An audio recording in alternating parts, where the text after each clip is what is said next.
My channel. This is Lakshmi coaching centre.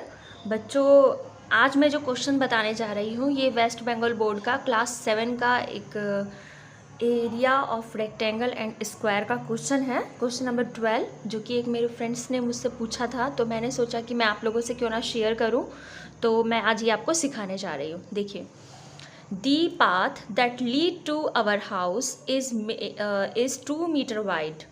It divides our garden into 2 equal square as shown in the figure. The path is constructed for rupees 8,000 at the rate of rupees 500 per square meter. Let us calculate the area of each square portion of garden.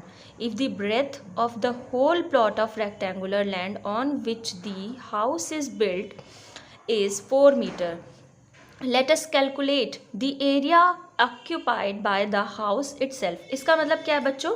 इस question में सीधा ये जो हमें figure दिया हुआ है, इसमें बोला गया है कि ये एक हाउस है और इधर इधर एक स्क्वायर पार्ट से ये रोड है, ये जो रोड है यानी ये पाथ जो है, इसका जो है ये ब्रेथ जो दिया हुआ है वो 2 मीटर हमें गिवन है। ये देखिए 2 मीटर गिवन है और इसको बनाने में हम लोगों को लगा है 8,000, लिखा है ना, the path is constructed for 8,000 rupees.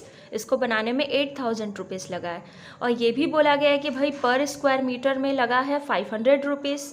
तो हम क्या करेंगे, पहले इन दोनों से ये जो हमें रुपीज़ दिया हुआ है ये पर स्क्वायर, इन दोनों का यूज़ करके हम इसका एरिया फाइंड आउट करेंगे बच्चों। देखिए कैसे करते हैं। और ये पूरे घर का जो ये दिया हुआ है, क्या कहते हैं, ब्रेथ, इसको ये है हमारे पास 4 मीटर। तो हमसे पूछा गया है, क्या चीज़ पूछा गया बच्चों? एक area of each square portion of the garden, यानी इस पार्ट का एरिया, इसका, एंड ये पूरे का एरिया, पूरे घर का एरिया। तो चलिए कैसे करते हैं ये अब देखते हैं वीडियो में। The path is constructed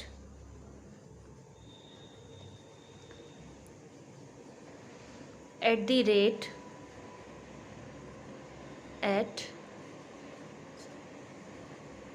rate of rupees 500 पर स्क्वायर मीटर। क्या है बच्चों? 8,000 रुपीज़ बोला ही गया था क्वेश्चन में। ठीक है, यहाँ से हम पहले पाथ का एरिया पता कर लेते हैं। तो क्या होगा, एरिया ऑफ दी पाथ। आपको टोटल कॉस्ट दे दिया है 18,000 रुपीज़। ओके,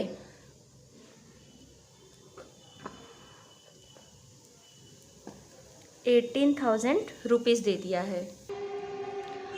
तो एरिया ऑफ पाथ और 1 स्क्वायर मीटर का हमें पता ही है। तो देखिए हम डिवाइड कर देते हैं और यहाँ से देखिए पता चल जाएगा, 2 0 से 2 0 कैंसिल, इसे काटा तो आ गया 16, यानी आ जाएगा 16 स्क्वायर यूनिट। ओके, हमारे पास जो ये एरिया है, ये रोड का जो एरिया है वो आ गया 16 स्क्वायर यूनिट।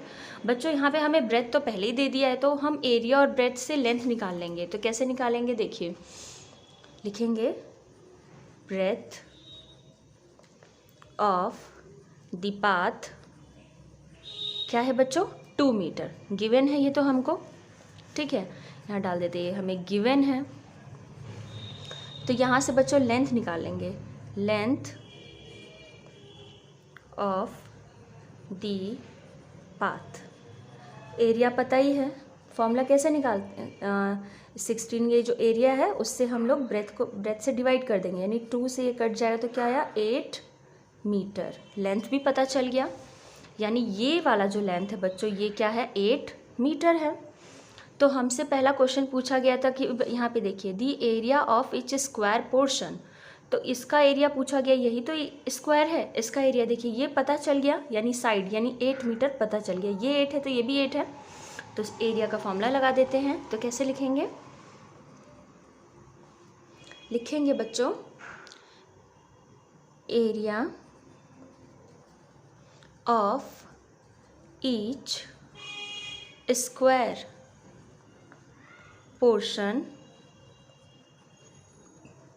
Of garden. कैसे लिखेंगे बच्चों, क्या होता है साइड स्क्वायर का फॉर्मूला, साइड इंटू साइड होता है बच्चों, और हमको तो पता चल गया है कि साइड 8 मीटर है। ये रहा, मैंने फिगर में भी आपको शो करके समझा दिया था, यानी 8 इंटू 8 यानी 64 स्क्वायर यूनिट।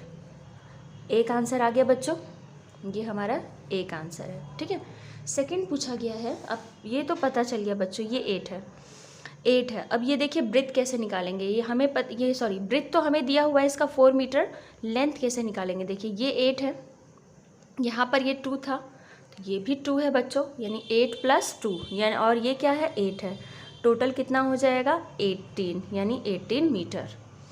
ओके, तो ये हमारा हो जाएगा लेंथ, क्या हो जाएगा 18 मीटर लेंथ हो गया ये बच्चों।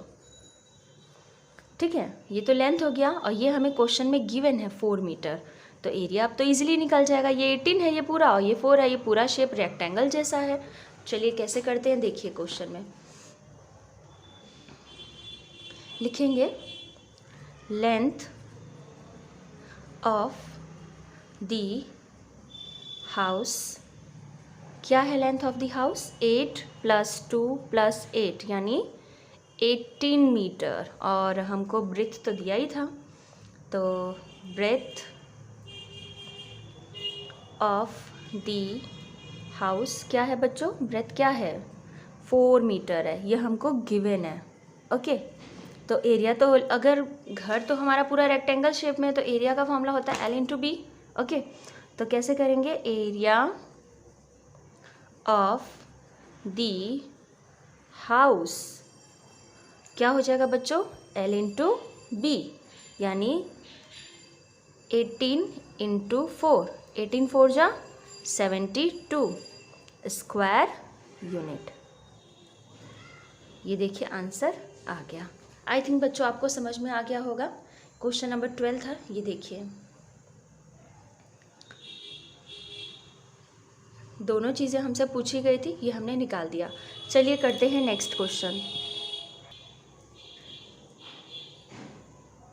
ये देखिए question number 13, the cost of cultivation of 30 metre long piece of land is ₹150। मतलब क्या हुआ कि भाई एक हमारे पास ज़मीन है और उसको कल्टीवेशन करना है, यानी जोतना है। ठीक है, और उसका जो ज़मीन का जो लेंथ है वो 30 मीटर है, तो कितना हमारा पैसा लगा, ₹150 लगा। If the breadth of the land be 5 metre less, अगर हमारी ब्रेथ को 5 मीटर कम कर दिया जाए, वो जो प्लॉट था ज़मीन है उसको 5 मीटर हमने कम कर दिया, तो हमारा जो कॉस्ट हो जाएगा वो ₹150 आ जाएगा। तो हमसे पूछा गया भाई उसका ब्रेथ बताओ। ठीक है, सपोज़ ये हमारा ज़मीन है जो कि ये 30 मीटर लॉन्ग है, तो हमारा कॉस्ट कितना आया था बच्चों, ₹150 आया था। अब बोला है भाई ये तो इतना था, अगर इसका ये ज़मीन ये ब्रेथ है इतना कम कर दिया जाए, इतना कम कर दिया जाए, यानी तो फिर कितना आ जाएगा कॉस्ट हमारा, इतनी ही लंबी ज़मीन का ₹120 आ जाएगा। तो चलिए कैसे करते हैं ये मैं आपको दिखाती हूँ। देखिए क्वेश्चन में बोला गया है कि भाई ब्रेथ को 5 मीटर कम कर दिया गया, तो प्राइस 150 से 120 हो गया कॉस्ट। ओके, तो कैसे लिखेंगे बच्चों, देखिए डिक्रीज कॉस्ट, कितना कॉस्ट डिक्रीज हुआ,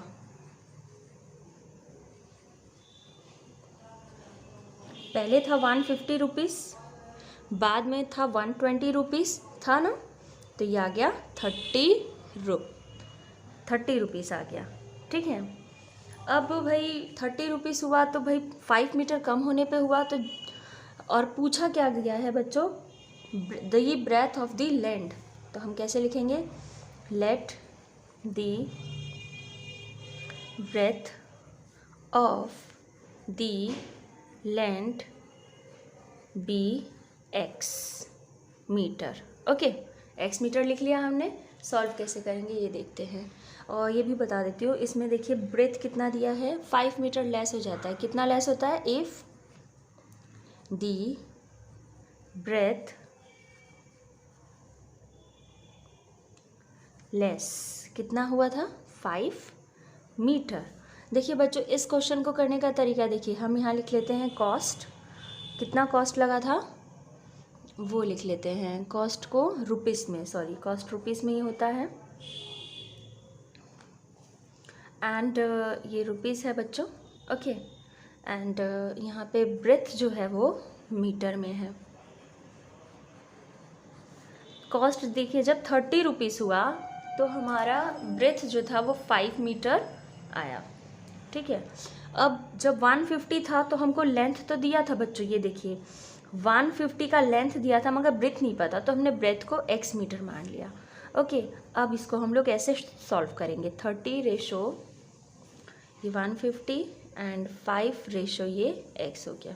कैसे सॉल्व करेंगे, 30/150 बच्चों, इसको ऐसे लिख सकते हैं, एंड 5/x क्रॉस मल्टीप्लाई कीजिए, 30x हो जाएगा यहाँ पर, और ये हो जाएगा 5 × 150, ओके। x को यहीं रहने दीजिए, 5 × 150 डिवाइडेड बाय 30, 0 से 0 कैंसिल, 3 5 जा, यानी आया बच्चों 5 × 5 यानी 25 metre. Hence the breadth of the land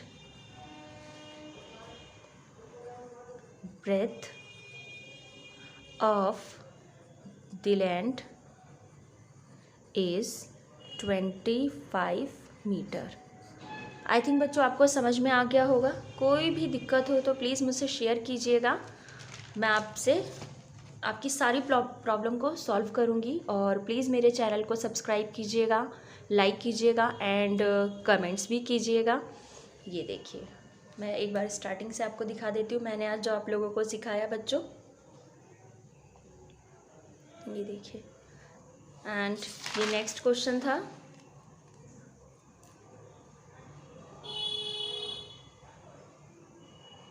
okay bye बच्चों।